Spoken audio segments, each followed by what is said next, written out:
They say for richer or for poorer. But let's be honest, those vows usually have an invisible expiration date. For Audrey's husband, Grant, that date was October 14th, the day her credit score hit 420 and the foreclosure notice was taped to their front door in plain view of the neighbors. He didn't just leave her, he discarded her like a depreciating asset. He told her she was bad for his brand. But here's the thing about hitting rock bottom. It's the only place solid enough to build a foundation.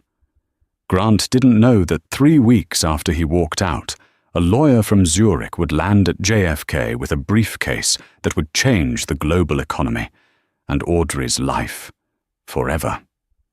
He divorced a waitress. He was about to regret leaving an empress. The silence in the kitchen wasn't peaceful. It was heavy, suffocating, like the air before a tornado touches down. Audrey stared at the bank statement on the granite island, a stark white sheet of paper that effectively declared her life over. The number at the bottom was in parentheses, red and ugly, 42,389 salzols. And that was just the business account. The personal savings were drained. The maxed-out Amex Black card was sitting in a drawer she was too afraid to open. "Audrey?"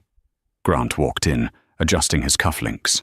He was wearing the navy bespoke suit he'd picked up in Savile Row last year, back when Audrey's marketing firm, Archer & Vine, was the darling of the San Francisco startup scene.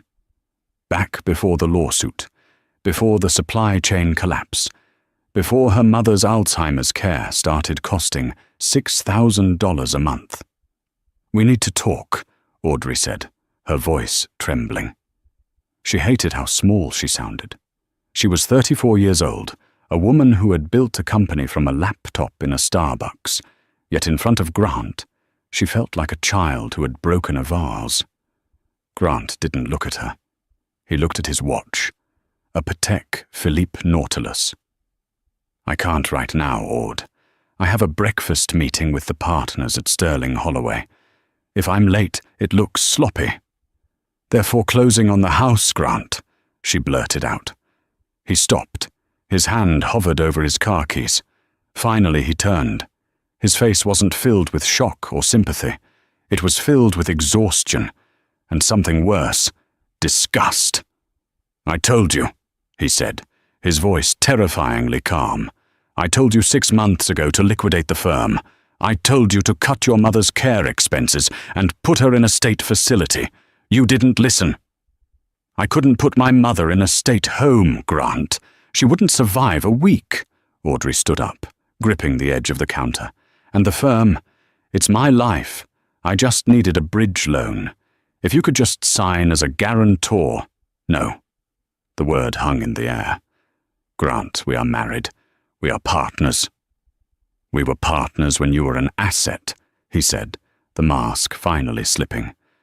"Right now, you're a liability. Do you have any idea how embarrassing it is to explain to my board why my wife is being sued for breach of contract? Do you know what it does to my stock options when creditors are calling my office looking for you?" He walked over to the counter, picked up his keys, and looked her dead in the eye. "I'm staying at the Four Seasons tonight. Don't wait up." He walked out. Audrey heard the engine of his Porsche 911 roar to life, a car that cost more than the debt that was currently drowning her. She collapsed onto the floor, the cold tile against her cheek, and for the first time in her life, she didn't just feel broke. She felt worthless. The reality of her situation was a physical weight. Her father was a man she'd never met, a casual fling her mother had in the late 80s while backpacking through Europe. Her mother had raised her on a waitress's salary in Ohio. Audrey had clawed her way up through scholarships and sleepless nights, building Archer & Vine from nothing. She thought she had beaten the odds. She thought marrying Grant, a scion of a Boston banking family, was the finish line. But money doesn't just buy things, it buys distance. And Grant had been distancing himself from the moment the first check bounced. That night, the power was cut. Audrey sat in the dark, lighting a vanilla candle, one of the few luxury items she hadn't sold on eBay yet, and ate peanut butter out of the jar. She fell asleep on the couch, wrapped in a coat, shivering not from the cold, but from the terror of what tomorrow would bring. The divorce papers didn't come by mail. They were hand-delivered by a courier at 7:30 a.m. on a Tuesday, 3 days after Grant walked out. Audrey opened the thick manila envelope with trembling hands. Petition for dissolution of marriage. Petitioner, Grant T. Sterling. Respondent, Audrey J. Sterling. He hadn't just filed, he had gone for the throat. He was citing irreconcilable financial infidelity. He was asking for a complete separation of assets, which was a joke, because she had no assets, only debt. But the kicker, the part that made her rush to the bathroom to vomit, was the clause about spousal support. The petitioner requests that no spousal support be awarded to the respondent, citing the respondent's gross mismanagement of shared funds and reckless business practices. He was cutting her off, completely. She called him. Straight to voicemail. She called his office. His assistant, Jessica, a girl Audrey had taken out for drinks, whose birthday she had remembered when Grant forgot, answered in a tone so chilly Audrey could feel the frost through the phone. Mr. Sterling is in a meeting and cannot be disturbed. He has instructed that all future communications go through his legal counsel, Mr. Beatrice. Jessica, please, Audrey begged, hating herself for it. I have nowhere to go. The house is locked up. The bank took the car this morning. I'm at a coffee shop on 4th Street with 2 suitcases. I just need to speak to him. Mr. Beatrice's number is 555-0192, Jessica said, and hung up. The next 2 weeks were a blur of humiliation. Audrey moved into a motel in Daly City, not a boutique motel, a place where the carpet was sticky and the neighbors screamed at each other at 3 a.m. She sold her engagement ring.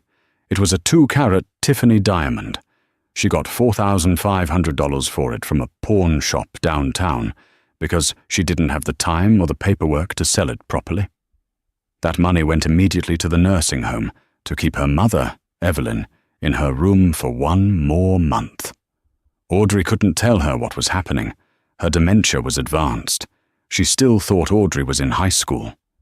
Every time Audrey visited, she'd ask, "Did you finish your homework, Audrey?" "Yes, Mama," Audrey would say, holding her frail hand, hiding the fact that she was sleeping in her clothes. "I finished it." She looked for jobs. She had been a CEO. She had been featured in Forbes' 30 under 30 list 5 years ago. Now she was unhireable. Her credit check was a red flag. The lawsuit against her company was public record. She applied for marketing director roles, then manager roles, then associate roles. Nothing. She eventually took a job as a night shift waitress at a 24-hour diner near the airport. It was a cosmic joke. She was back where her mother started. The uniform was polyester and smelled like old fryer grease. One rainy Tuesday night in November, about 3 weeks after the divorce was finalized, Grant came in. He didn't see her at first. He was with a woman, tall, blonde, impeccable. She was wearing a cream cashmere coat that probably cost more than Audrey's mother's entire year of care. It was Chloe Sutton, the daughter of a real estate mogul. Audrey knew her. They used to go to Pilates together. Audrey froze behind the counter, holding a pot of coffee. Grant looked happy. He looked lighter. He was laughing at something she said, his hand resting possessively on her lower back. He looked like a man who had successfully cut a tumor out of his life. She should have hidden. She should have asked another waitress to take their table. But a strange cold fire ignited in her chest. She walked over. "Coffee?" she asked. Grant looked up. His smile vanished. The colour drained from his face, leaving him looking pale and waxy. Chloe looked at her, squinting, trying to place the face. Then her eyes widened in recognition. "Audrey," she gasped. "Oh my God, are you working here?" "I am," Audrey said, her voice steady. "The tips are surprisingly good, and the overhead is low." Grant cleared his throat, shifting uncomfortably. He wouldn't meet her eyes. He looked at the menu, then at the table, then out the window. "We'll just have 2 waters. To go." "Grant," she said, leaning in slightly. "You look good. Stress-free." "Audrey, don't," he hissed, finally looking at her. His eyes were hard. "Don't make a scene. You brought this on yourself. You know that." "Did I?" she asked.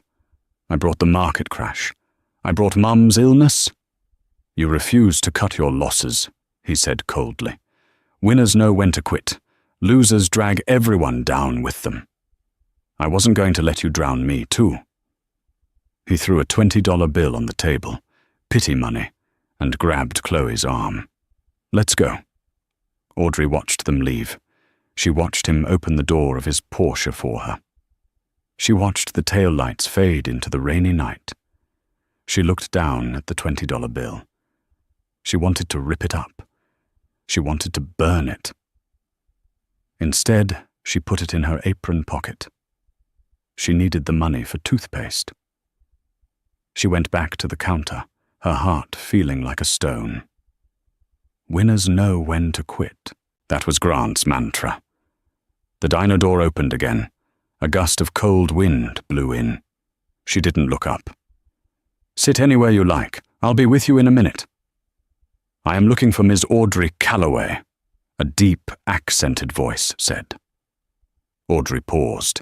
She hadn't used her maiden name, Calloway, in 5 years. She turned around. Standing there was a man who looked like he had taken a wrong turn on his way to a G7 summit. He was older, perhaps in his 60s, wearing a charcoal 3-piece suit that was tailored to within an inch of its life. He had silver hair, wire-rimmed glasses, and he was holding a briefcase made of leather so fine it looked like liquid chocolate.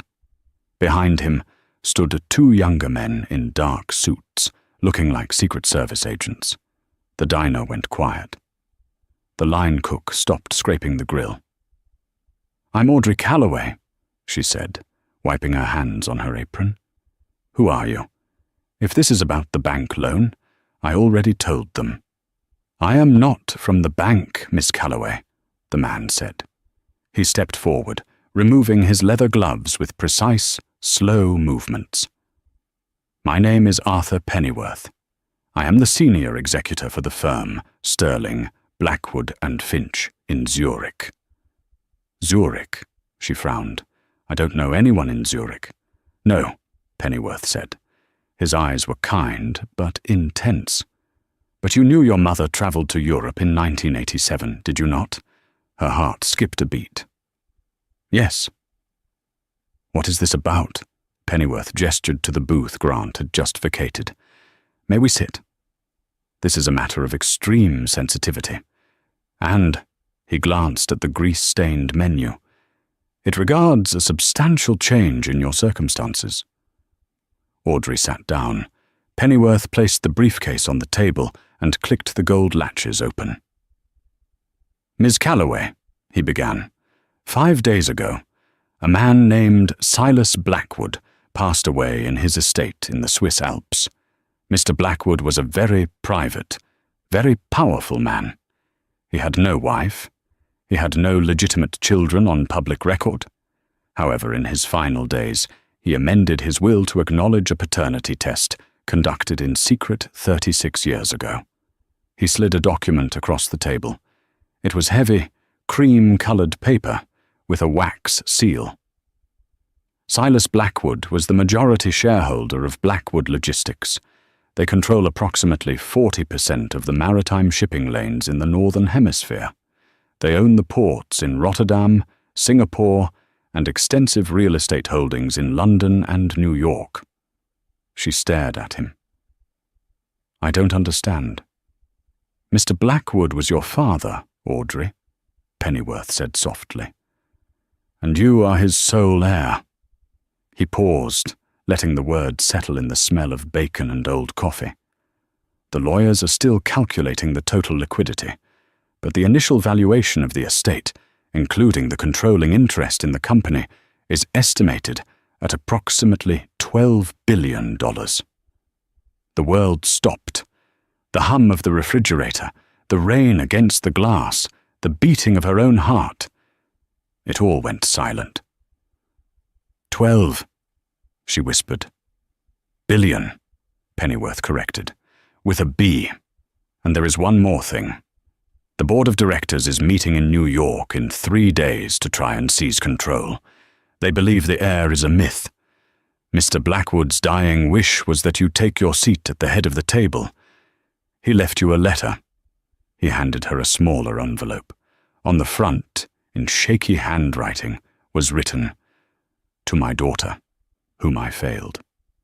Audrey looked at the $20 bill Grant had left her, still poking out of her apron. Then she looked at the multi-billion-dollar portfolio on the table.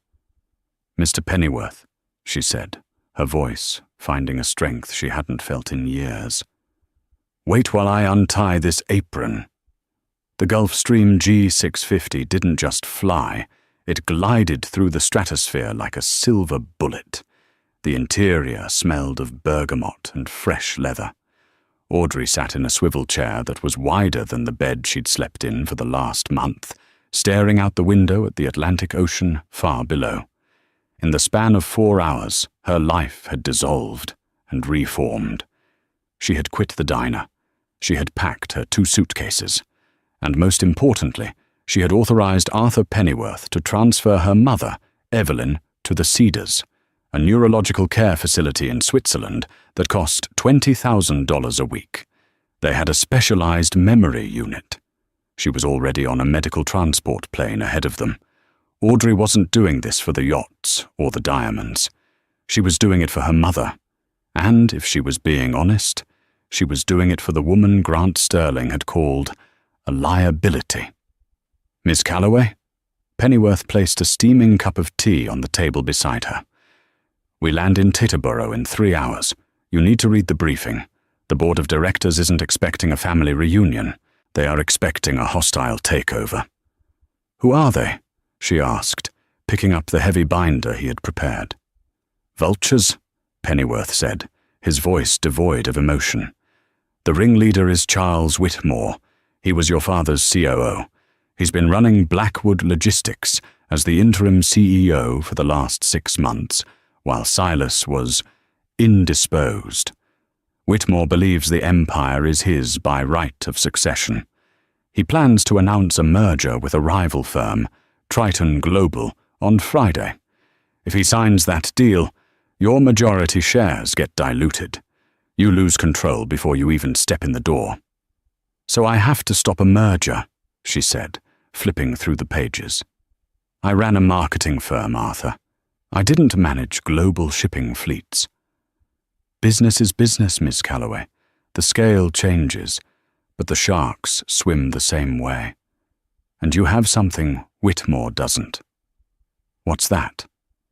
"You have your father's instincts, and you have nothing to lose. Whitmore is terrified of losing his status.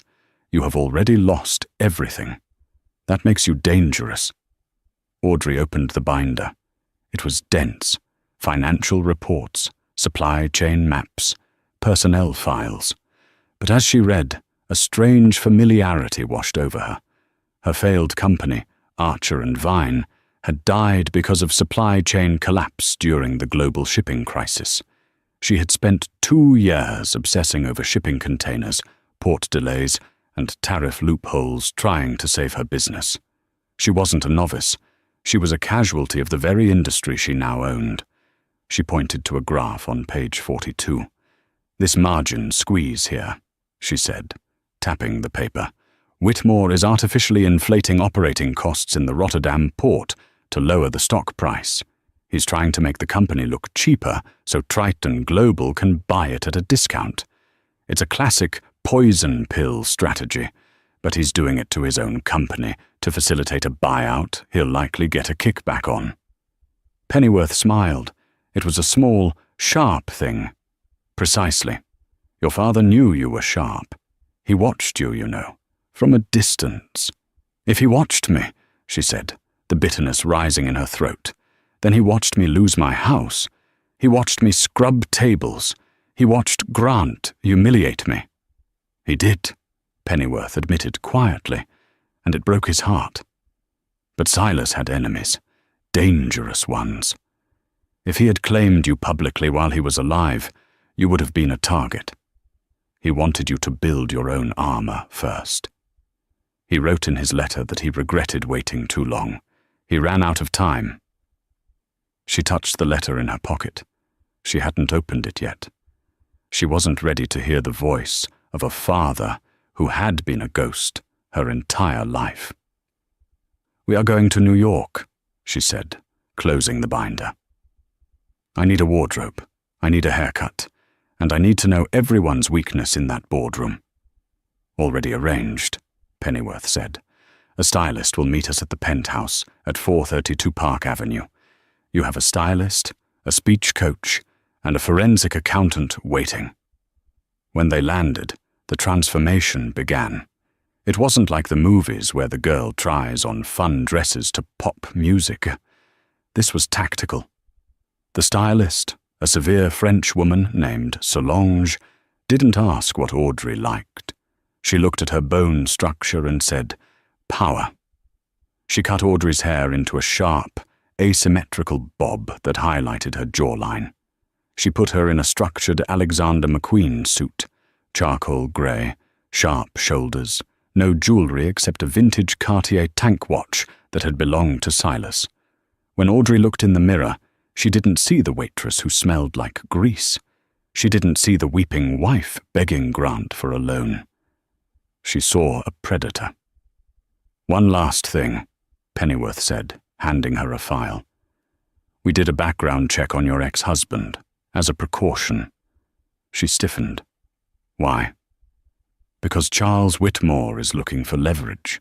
He will find out about your divorce. He will try to use your financial failure to prove you are incompetent to lead. We need to control the narrative." Audrey opened the file. It was a list of Grant's recent investments. He was heavily leveraged in tech stocks that were currently tanking, and... She paused. "He's banking with Sterling Holloway," she said. "That's his family firm." "Look closer," Pennyworth said. She squinted at the fine print.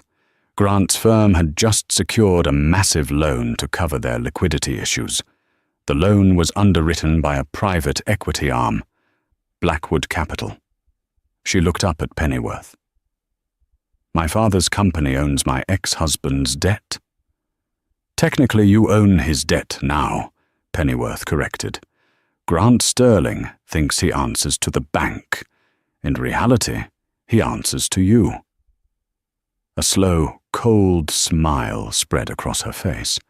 It was the first time she had smiled genuinely in months. "Let's go to the meeting," she said. The headquarters of Blackwood Logistics was a 70-story monolith of black glass in Lower Manhattan. It looked like a fortress. The board meeting was scheduled for 9 a.m. It was 9:05 when the elevator doors slid open on the executive floor. Pennyworth walked beside Audrey, flanked by 2 security guards. The receptionist, a young man who looked like he was hired for his cheekbones, stood up in alarm. "Excuse me, you can't be up here. The board is in a closed session." "I am the session," Audrey said, not breaking stride. Pennyworth pushed open the double mahogany doors. The room was vast. A table the length of a bowling lane dominated the center. 12 men and 2 women sat around it. At the head of the table sat Charles Whitmore. He was a bull of a man, red-faced, with silver hair slicked back. He was in the middle of a speech. "And that is why the immediate sale to Triton is our only viable path to stability. Silas is gone. We have no leadership. We need—" He stopped as Audrey walked in. The room went dead silent. "Who the hell are you?" Whitmore barked, standing up. "Security!" "Sit down, Charles," Pennyworth said, his voice cutting through the room like a whip. "And tell security to stand down unless they want to be terminated for obstructing the majority shareholder." Murmurs erupted around the table. "Shareholder? What is this?" Audrey walked to the empty chair at the opposite end of the table, her father's chair. She didn't sit. She placed her hands on the leather backing and looked at them. "My name is Audrey Blackwood Calloway." She lied about the hyphen, but it sounded better. "I am Silas Blackwood's daughter, and as of 72 hours ago, I am the owner of 51% of this company." Whitmore laughed. It was a nervous, hacking sound. "This is absurd. Silas had no children. This is a con." Pennyworth slid a stack of documents down the table. DNA results, verified by 3 independent labs, the last will and testament, notarized in Zurich, and the transfer of deed. Whitmore snatched the papers. As he read, his face turned from red to a pale, sickly grey. He looked up, his eyes narrowing. "Even if this is true," Whitmore sneered, shifting his tactic, "owning shares doesn't make you capable. We are a global logistics firm, not a whatever it is you do. I looked you up, Ms. Calloway. You're a failed marketing consultant from San Francisco. You have a bankruptcy on your record. Your husband divorced you for financial incompetence." The room gasped. She saw the other board members exchanging worried glances. He had done his homework. He was trying to humiliate her, just like Grant had. But he made a mistake. He thought she was ashamed. "You're right, Mr. Whitmore," Audrey said, her voice calm, projecting to the back of the room. "I did fail. My company collapsed because the global supply chain broke. I lost everything because containers were stuck in Long Beach and tariffs tripled overnight." She began to walk slowly around the table, making eye contact with every board member. "I know what it feels like to be the customer on the other end of your inefficiency. I know that under your leadership, Charles, Blackwood Logistics has seen a 14% increase in lost cargo claims. I know that our Rotterdam hub is bleeding money because you refuse to automate the gantry cranes." She stopped behind Whitmore's chair. "You call me incompetent. I spent the last 2 years fighting the mess you helped create. You view these ships as numbers on a spreadsheet. I view them as the lifelines they are. You want to sell to Triton because you don't know how to fix the bleeding. You want a golden parachute." She leaned down, close to his ear. "I don't need a parachute, Charles. I know how to fly the plane." She straightened up and looked at the board. "The merger with Triton is off the table. Instead, we are going to restructure the European division. We are going to implement the automation override in Rotterdam immediately, and we are going to audit the executive expenses for the last 5 years." She looked directly at Whitmore, starting with the CEO's discretionary fund. Whitmore slammed his hand on the table. "You can't do this. I am the chairman. You need a board vote to remove me." "Actually," Pennyworth interjected, adjusting his glasses, "according to the corporate bylaws, the majority shareholder can remove the interim CEO without a vote during a time of emergency transition. Silas wrote that clause himself." "You're fired, Charles," Audrey said. "Pack your things. You have an hour." For a second, nobody moved. The tension was so thick it felt physical. Then, one of the board members, a woman with sharp eyes named Diana, slowly closed her folder on the Triton merger. "Seconded," she said quietly. Another member stammered. "I accept the new direction." Whitmore looked around, realizing his power had evaporated in minutes. He grabbed his briefcase and stormed out, muttering obscenities. Audrey sat down in her father's chair. The leather was still warm. She looked at the 12 strangers staring at her, waiting for orders. Her hands were shaking beneath the table, but she clasped them together so hard her knuckles turned white. "Now," she said, opening her binder. "Let's talk about the Q4 projections. They're unacceptable." The meeting lasted 6 hours. By the time it ended, her brain felt like it was melting, but she had established dominance. She hadn't just survived, she had led. She retreated to the CEO's office, a room the size of her old house, with floor-to-ceiling windows overlooking the Empire State Building.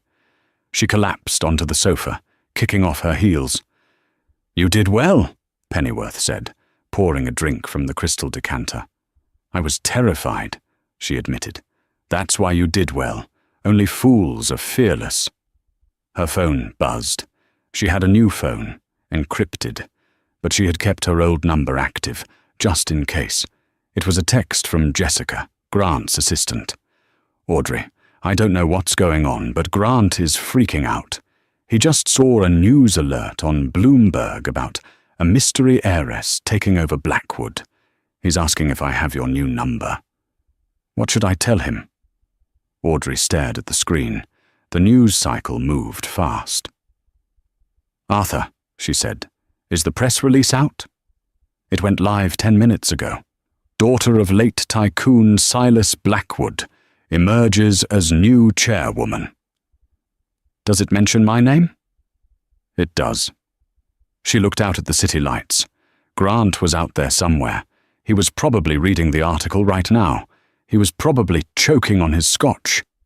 "Let him freak out," she whispered. She typed back to Jessica.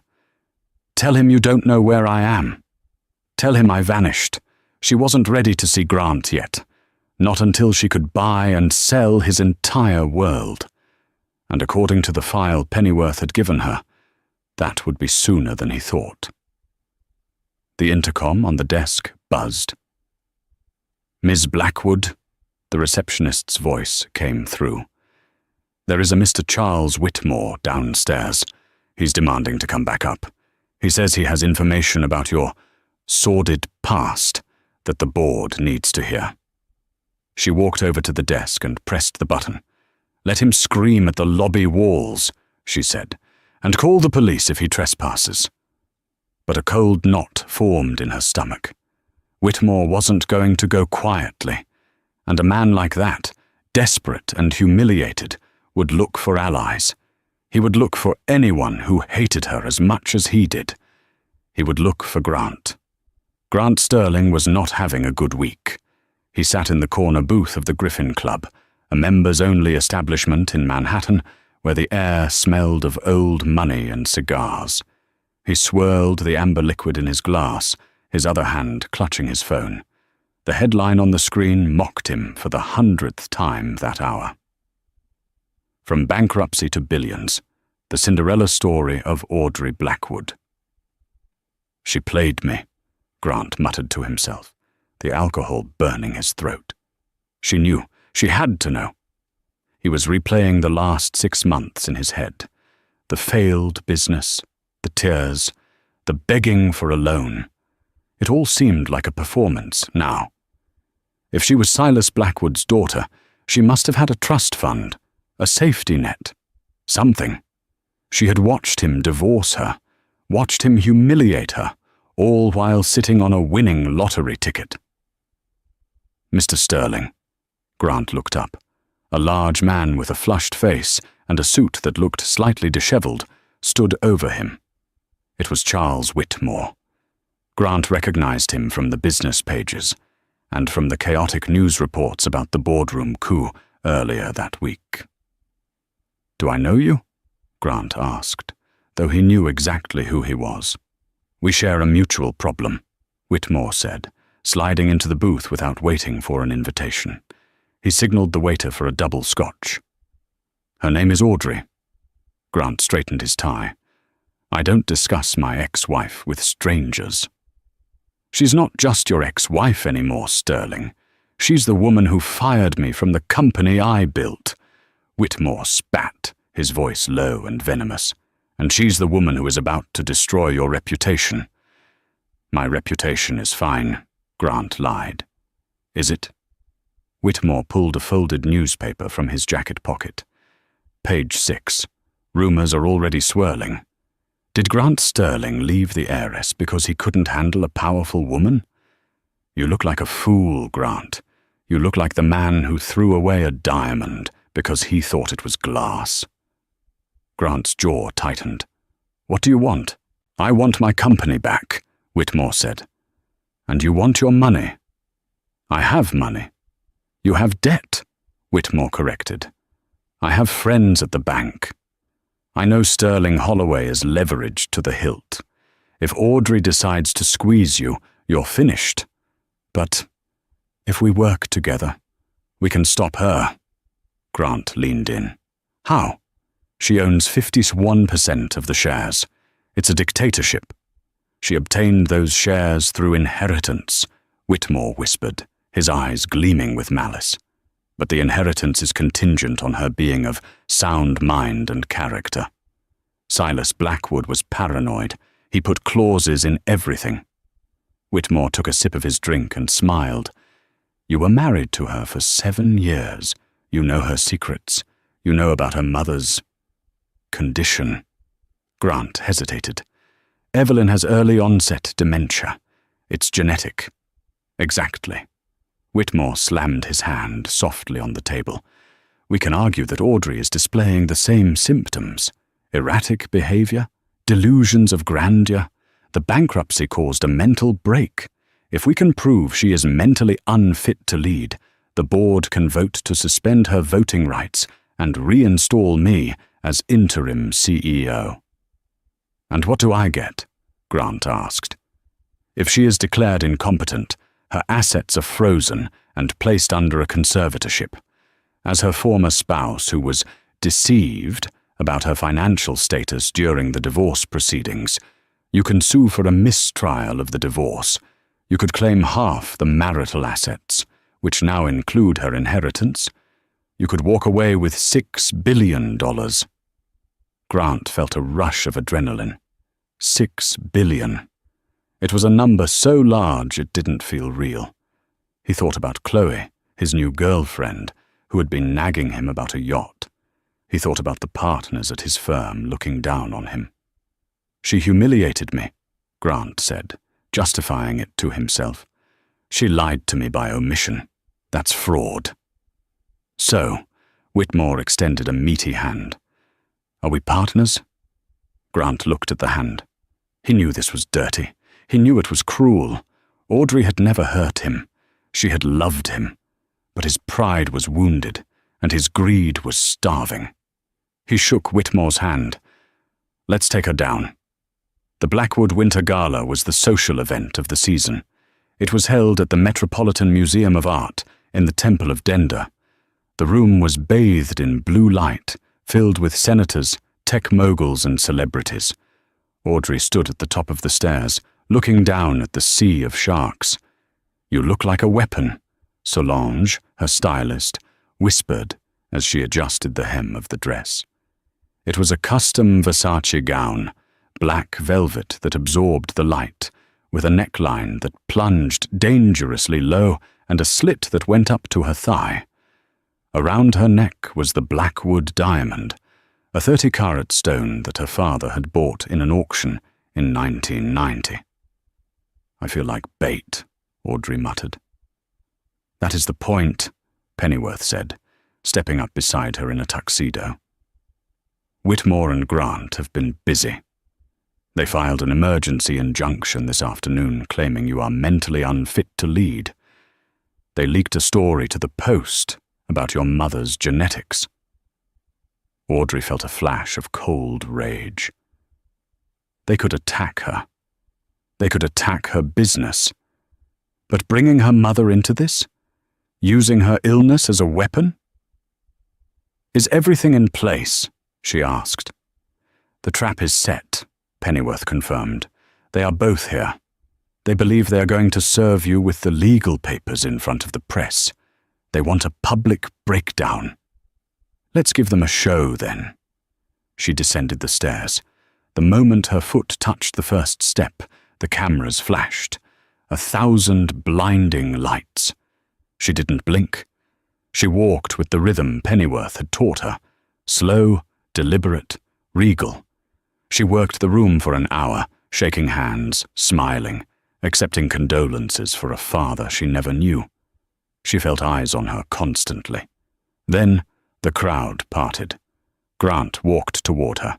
He was wearing a tuxedo that fit perfectly, his hair styled, his smile practiced. On his arm was Chloe, looking nervous. Behind them, lurking like a shadow, was Charles Whitmore.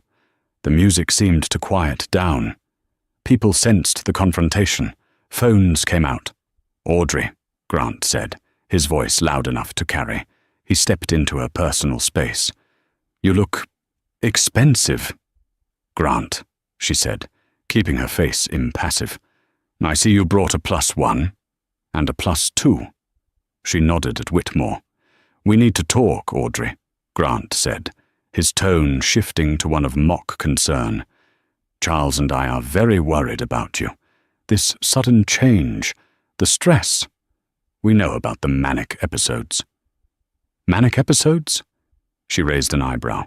"Is that what we're calling success these days?" "We know you're not well." Whitmore stepped forward, holding a manila envelope. "We have statements from your former employees about your erratic behavior before the bankruptcy. We have medical records regarding your genetic predisposition." The crowd gasped. This was a direct attack. "We're doing this because we care," Grant added, reaching for her arm. "Audrey, come with us quietly. Don't make a scene. The lawyers just want to make sure you're safe." He was trying to gaslight her. In front of 500 of the most powerful people in New York. He wanted her to scream, to cry, to look like the crazy ex-wife. Audrey looked at Grant's hand on her arm. Then she looked at the camera crews. She laughed. It was a soft, dry laugh. "Grant," she said, stepping back so his hand fell away. "You always did have terrible timing." She signaled to the DJ booth. The music cut out completely. The room went silent. "Since we are airing Dirty Laundry," she said, her voice amplified by the acoustics of the temple, "let's talk about Sterling Holloway." Grant's smile faltered. "This isn't about business, Audrey. It's always about business," she corrected. "Arthur, the screen, please." Behind her, on the massive projection wall, usually reserved for art displays, a document appeared. It was a balance sheet.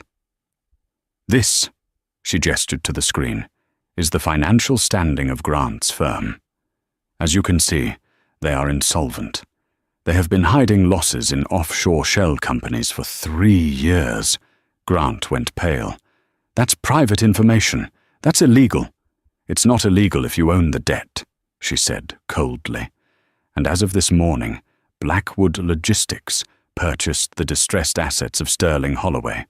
I own your firm, Grant. I own your building. I own your mortgage." She took a step toward him. He shrank back.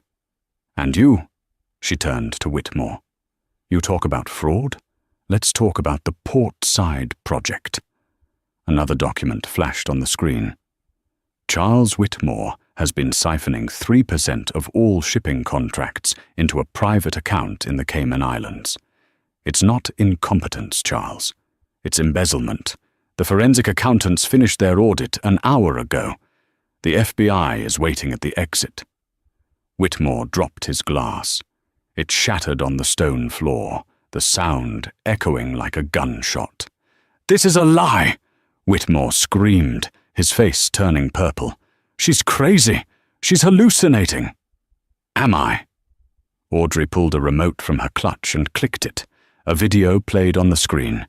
It was grainy, security footage from the Griffin Club. It showed Grant and Whitmore shaking hands. The audio was crystal clear. "Whitmore, if we can prove she is mentally unfit, you could walk away with $6 billion. Grant, let's take her down." The gasp from the crowd was a physical wave. Chloe pulled her arm away from Grant as if he were on fire and stepped back into the crowd. Grant stood alone. He looked at the screen, then at her. His eyes were filled with absolute terror. He wasn't looking at his ex-wife anymore. He was looking at his executioner. "You wanted a divorce, Grant," she said, her voice low and hard. "You wanted a separation of assets. Well, you got it. I have the assets. You have nothing." She turned to the security team. "Please escort these gentlemen out. The police are waiting on Fifth Avenue." 2 guards grabbed Whitmore, who was sputtering and cursing. Grant didn't fight. He just stared at her, his mouth opening and closing, finding no words. He looked small. He looked like the day he walked out on her. But this time, he was the one leaving with nothing. As they dragged him away, he shouted one last thing. "I loved you. Audrey, I did it for us." She watched him disappear through the heavy doors. "No, Grant," she whispered to the empty air. "You loved yourself. I just paid the bill." She turned back to the stunned crowd. She smoothed her dress, raised her champagne glass, and smiled the smile of a woman who had just won a war. "My apologies for the interruption," she said. "Please enjoy the dessert. The tart is excellent." The applause started slowly, then erupted. It wasn't polite applause. It was the applause of people who recognized power. Pennyworth stepped up to her side. "That was theatrical." "It was necessary," she said, her hand trembling slightly now that the adrenaline was fading. "Is it over? With Whitmore and Grant?" "Yes," Pennyworth said. "But the real work? That is just beginning. You just declared war on the old guard, Audrey. They won't forgive this." "Good," she said, taking a sip of champagne. "I'm not looking for forgiveness." Audrey thought the night was over. She thought she had won. But as she walked toward the balcony for some fresh air, a man stepped out from the shadows of an Egyptian pillar. He wasn't a board member. He wasn't a reporter. He was younger, perhaps 30, with dark eyes and a scar running through his left eyebrow. He was wearing a leather jacket over a t-shirt, completely out of place at a gala. "Nice show," he said. His voice was rough, American. "Who are you?" she asked, signaling for security. "Don't bother," he said, raising his hands. "I'm not here to fight. I'm here to deliver a message." "From whom?" "From your father." She froze. "My father is dead." "Silas is dead," the man said. "But he wasn't the only one watching you. He had a partner, a silent partner." He reached into his jacket. Audrey flinched, but he only pulled out a black chess piece. A king. "Whitmore was just a pawn," the stranger said, tossing the piece to her. She caught it reflexively. It was heavy, made of obsidian. "You just cleared the board. Now the real game starts. The syndicate wants a meeting." "The syndicate?" "You didn't think Silas built an empire that big, legally, did you?" The man smirked. "Welcome to the family business, Audrey. Try not to get killed." He hopped over the balcony railing and vanished into the night before she could even scream. She looked down at the black king in her hand. On the bottom, etched in gold, was a single symbol. A serpent eating its own tail. Her father hadn't just left her a company. He had left her a criminal empire. The morning sun hit the floor-to-ceiling windows of the penthouse, but Audrey felt no warmth.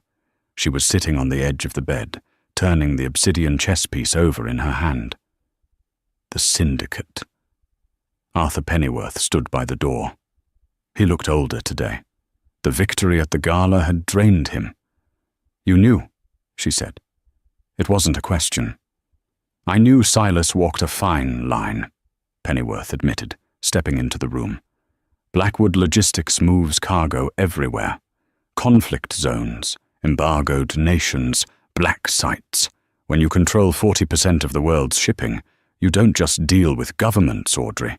You deal with the people who buy governments. And this syndicate? They are the silent investors. They ensure the lanes stay open. They ensure the pirates look the other way. In exchange, they use our ships to move. Specialized inventory. She stood up, anger flaring. Drugs? Weapons? Information, Pennyworth said. Servers, prototypes, things that don't exist on paper. Silas wanted out. He spent the last 5 years trying to untangle the company from them. That's why he died. The Heir left the room. He was murdered? It was ruled a heart attack, Pennyworth said carefully. But Silas had the heart of an ox. He was about to expose them. And then he was gone. Audrey walked to the window. The city looked different now. It wasn't a playground of opportunity. It was a grid of traps. She had destroyed Grant. She had destroyed Whitmore, but they were just mosquitoes. She was standing in a tank full of sharks. So, what do they want? She asked. They want to know if you are a partner, like your father was in the beginning, or a liability, like he became at the end. Pennyworth's voice trembled slightly. The man on the balcony. That was a messenger. If you refuse the meeting, they will crash the stock. They will leak documents that send you to federal prison. They will destroy everything you just fought for. She looked at the obsidian king, the symbol of the serpent eating its tail. Ouroboros, the cycle of destruction and rebirth. She could run. She had enough money now to disappear. She could buy an island, move her mother there, and live out her days in safety.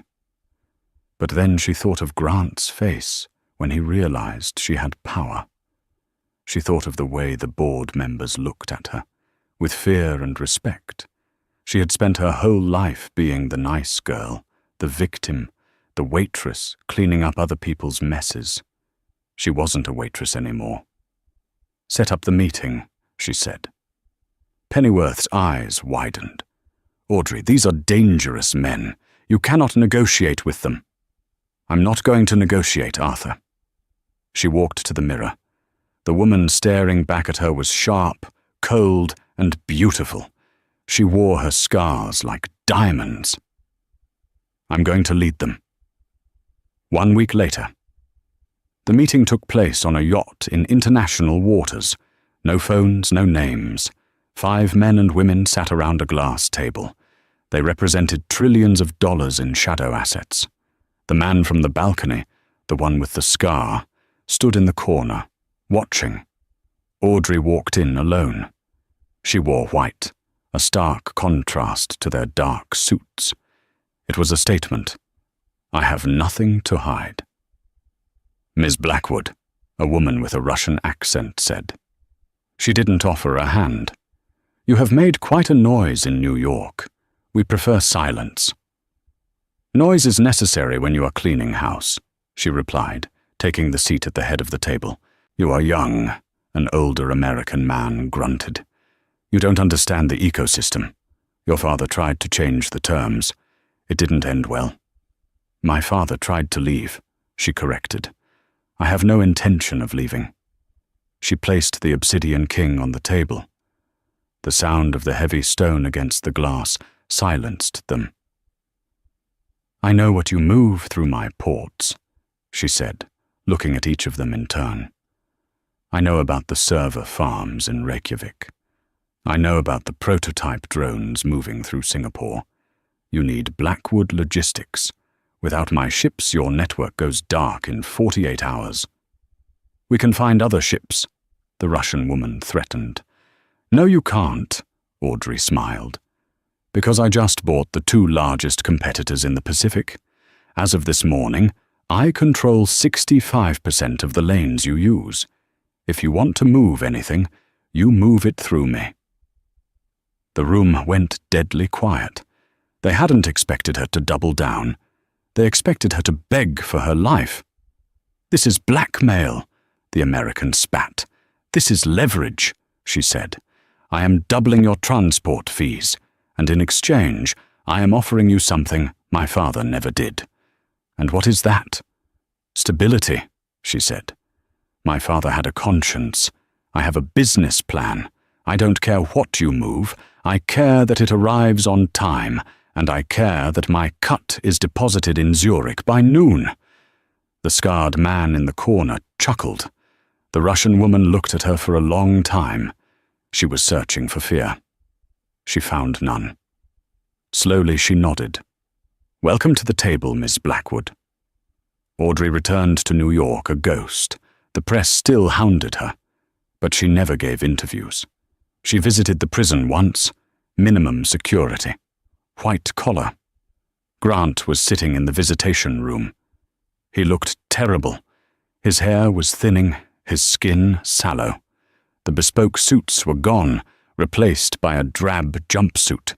He picked up the phone on the other side of the glass. "Audrey," he choked out. "Please, you have to help me. Whitmore set me up. I didn't know about the embezzlement. I can't be in here." She looked at him. She tried to find the love she used to feel. She tried to find the pain, but there was nothing. He was just a stranger who used to know her name. "You're not in there because of Whitmore, Grant," she said softly. "You're in there because you bet against me." "I'm sorry," he wept, pressing his hand to the glass. "I'm so sorry. I love you." "I know," she said. She stood up and placed her hand on the glass, just for a second. "But love doesn't pay the rent." She hung up the phone. She walked out of the prison and into the waiting limousine. Pennyworth was waiting with a file. "The acquisition of Triton Global is complete," he said. "And your mother is settling in well at the clinic. She asked for you today." "I'll fly out tonight," she said. As the car pulled away, merging into the traffic of the city she now owned, Audrey looked at the skyline. She had lost her husband. She had lost her innocence. She had lost the simple life where a $20 tip was a good night. But she had found something else. She touched the obsidian king in her pocket. She had found her kingdom. And that is how Audrey went from counting tips at a diner to controlling the world's most dangerous shipping empire. She lost the man who didn't value her, but she gained a crown that no one can ever take away. Grant learned the hard way that you never kick a woman when she's down, because she might just be kneeling to pick up a weapon. What do you think?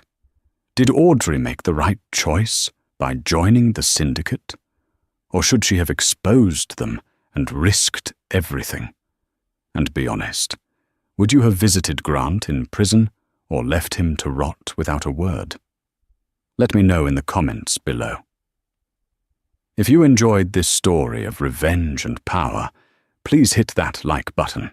It really helps the channel. And subscribe for more dramatic stories every week. Thanks for watching. And remember, be careful who you leave behind.